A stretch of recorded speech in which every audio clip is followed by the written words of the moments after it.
देखिए, अगर आप मेरे से ये पूछते टूर्नामेंट शुरू होने से पहले कि एक मैच आपका रहता है और आपका फेट आपके हाथ में है, तो I will take it any day. Yes, हमारी पोजीशन ऐसी थी कि हम नंबर वन टू पे भी फिनिश कर सकते थे, but it's a part of the game. कुछ चीज़ें हमारी फेवर में नहीं गई। कोयटा के मैच में मैं समझता हूँ हमने बहुत अच्छा स्टार्ट लिया था, अनफॉर्चुनेटली रेन हुआ। कराची के मैच में भी ऐसे ही हुआ, रेन के बाद थोड़ी सी चीज़ें जो थी वो हमारे फेवर में नहीं गई। बट अभी भी लाहौर चौथे नंबर पे है और हमारा फेट हमारे हाथ में है। अगर हम आखिरी मैच जीतते हैं तो इंशाल्लाह हम क्वालिफाई करेंगे और फिर प्ले ऑफ्स में एनी बॉडीज़ गेम। किस तरह समीर भाई ये बताइएगा कि आप हमेशा से आपने टीम की पिछले 2 सीज़न में जो है वो बतौर एक फादर एक जो है रोल प्ले किया, आपने हमेशा मोटिवेट किया है। हमेशा आपने बहुत बुरा टाइम देखा है, इससे भी बुरा टाइम देखा हुआ। तो कल वाले जब लास्ट मैच हारे हैं, एक हार्ट ब्रेकिंग था फैंस के लिए भी, टीम के लिए भी, और उसके बाद किस तरह से आपने उनका मुराल किया? ऑब्वियसली बिल्कुल ठीक कह रहे हैं, स्पेशली जब आपकी मैच इतना क्लोज हो, आपके हाथ में हो।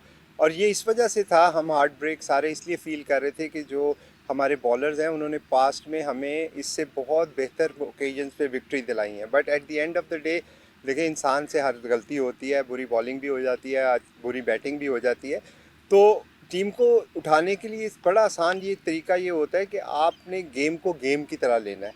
जब ये पाकिस्तान सुपर लीग में सारी टीमें पाकिस्तान की टीमें हैं, और इंशाल्लाह जब आप कोई देखते हैं, शिकस्त देखते हैं, तो उसमें आपके लिए अपॉर्चुनिटी होती है कि आप उससे सीखें और उससे बेहतर हों। अच्छी बात मैंने जैसे पहले भी कहा वो ये है कि हम टूर्नामेंट से आउट नहीं हुए, हमारा फेट हमारे हाथ में है, जो लड़कों के लिए मेरा ख्याल में मोटिवेटिंग है।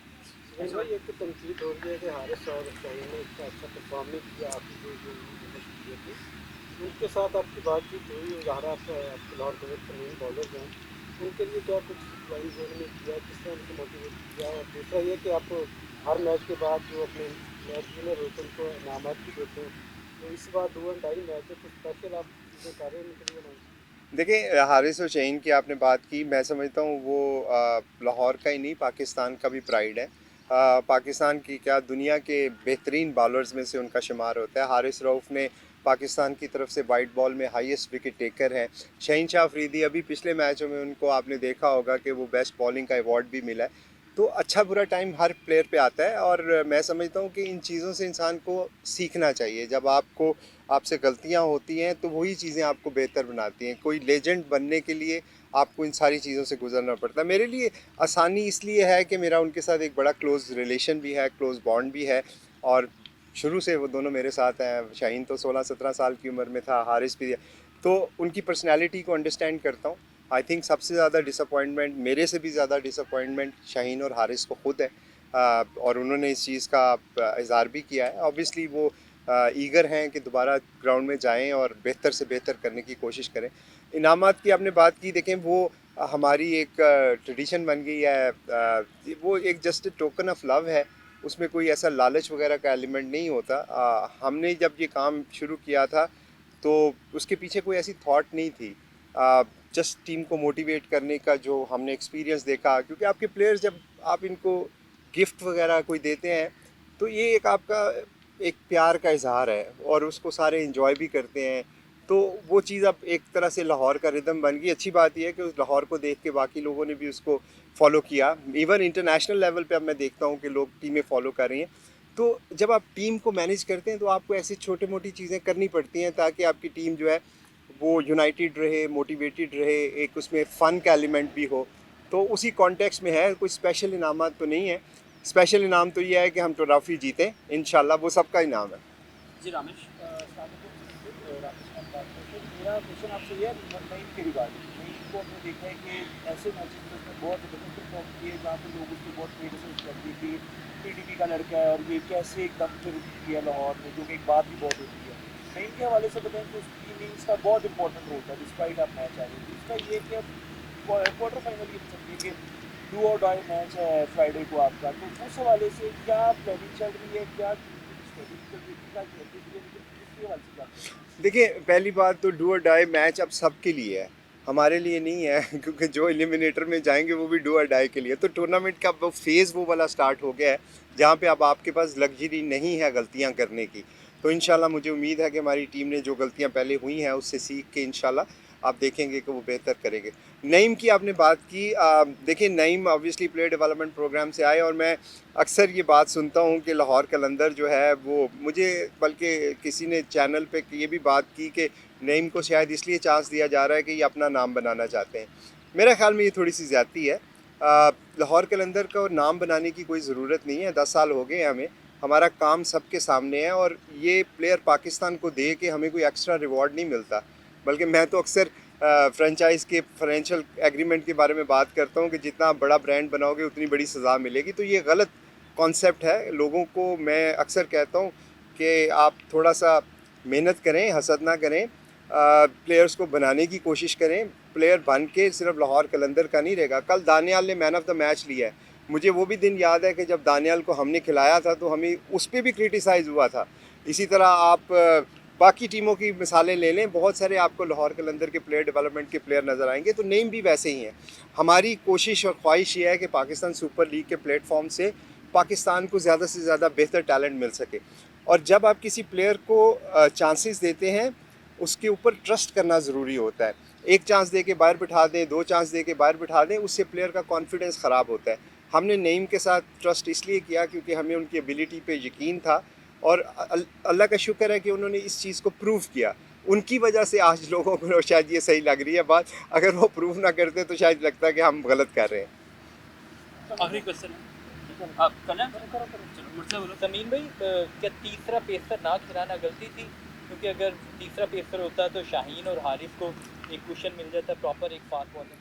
देखिए बिल्कुल ये मैंने भी सुना कि ये काफ़ी ज़्यादा क्रिटिसिज्म आ रहा है कि तीसरा पेसर नहीं खिलाया। अब जो हमने ऑप्शन ली थी वो रिशद की थी। ऑब्वियसली जब टॉम करन अवेलेबल नहीं हुए तो हमने रिशद की ऑप्शन ली। ऑप्शन लेने का मकसद एक अग्रेसिव प्लान था, क्योंकि लेगी जो है वो आपको मिडल में विकेट दिलाते हैं। जब आप मैच हार जाते हैं तो फिर बहुत सारी चीज़ों पे जो आपने डिसीजन लिए होते हैं वो बुरे लगते हैं, क्योंकि आप मैच हारे होते हैं। But fact of the matter ये था कि अगर लास्ट 3 ओवरों में 48 रन अगर आपको चाहिए हों, any given day we will back Shaheen and Haris to defend those. Unfortunately नहीं हुआ, उसकी वजह से ये लग रहा है रिशद जिनको हमने खिलाया वो 3 ओवरों में 29 रन दिया है। मेरा ख्याल में बहुत इंपॉर्टेंट उन्होंने जेम्स विंस की विकेट ली। येस, कंडीशन बारिश के बाद थोड़ी सी मुश्किल हुई, बट वो किसी के इख्तियार में नहीं है। आप ये नहीं सोचते कि यार बारिश होगी और कर्टेल हो जाएगा। मेरे ज़ाती ख्याल में जो 3 पेसर वाली बात है वो शायद थोड़ा सा एक रिएक्शन है हारने के बाद। कोई ऐसी चीज़ नहीं थी कि जिससे हमारे बॉलर्स जो थे 48 रन आप डिफेंड अगर नहीं करेंगे तो 4 पेसर भी खिला लें। और अगर शाहीन और हारिस नहीं कर सकते जो दुनिया के सबसे अच्छे बॉलर हैं, तो गलती किसी से भी हो सकती है। जी चौथा अच्छा समीर भाई, मेरा सवाल थोड़ा सा आपकी है ठीक। कि PSL को 10 साल मुकम्मल होने को है, जैसा बाकी फ्रेंचाइज के ओनर्स भी इसको सारी कर रहे हैं कि उसको रीबिल्डिंग में जाना है या इसको जो इन्हांस होगी उसके मुताबिक आप पूरी PSL 10 साल को किस तरह कम अप करते हैं? देखिए पहले तो मैं ये जो मिसकंसेप्शन है कि जी सारे दोबारा ओनर बनने जा रहे हैं, या मैं अक्सर सुन रहा हूँ कह रहे हैं कि ये टीमें नए ओनर आ जाएंगे और ये हो जाएगा और वो, ऐसा कुछ नहीं है। हम सारे 6 के 6 ओनर ने पाकिस्तान क्रिकेट बोर्ड को 31 दिसंबर से पहले तक पिछले साल लिख के दिया है कि हम सारे कंटिन्यू करेंगे। तो ये बात तो मैं बड़े फोरम्स पे कर चुका हूँ, आपको भी दोबारा बता देता हूँ कि यही 6 हैं, इन्हीं को डील करना पड़ेगा। यस, अगर हमारे में से कोई फ़ैसला करे बाद में जाके कि मुझे नहीं चाहिए तो उसकी मर्ज़ी है। जहाँ तक 10 साल की मैं आपने बात की है, मैं समझता हूँ कि पाकिस्तान सुपर लीग जो है वो पाकिस्तान का सबसे बड़ा ब्रांड है। हमने यहाँ पे वो टाइम भी देखा जब पाकिस्तान में क्रिकेट नहीं होती थी।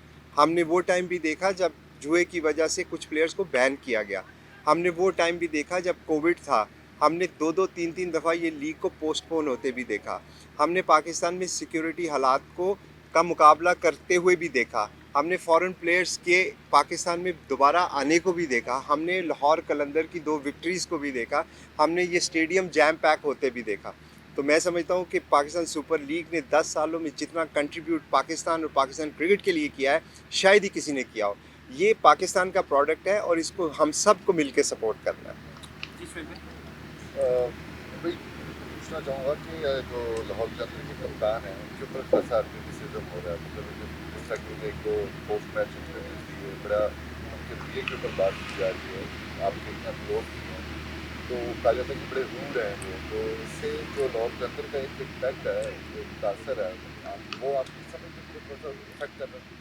देखिए आजकल तो सुहेल भाई आपको भी पता है कि सोशल मीडिया पे बहुत सारी चीज़ें जो होती हैं वो सच्चाई पे मबनी नहीं होती। अब तो ऐसा है कि ट्रेंड भी चलाए जाते हैं।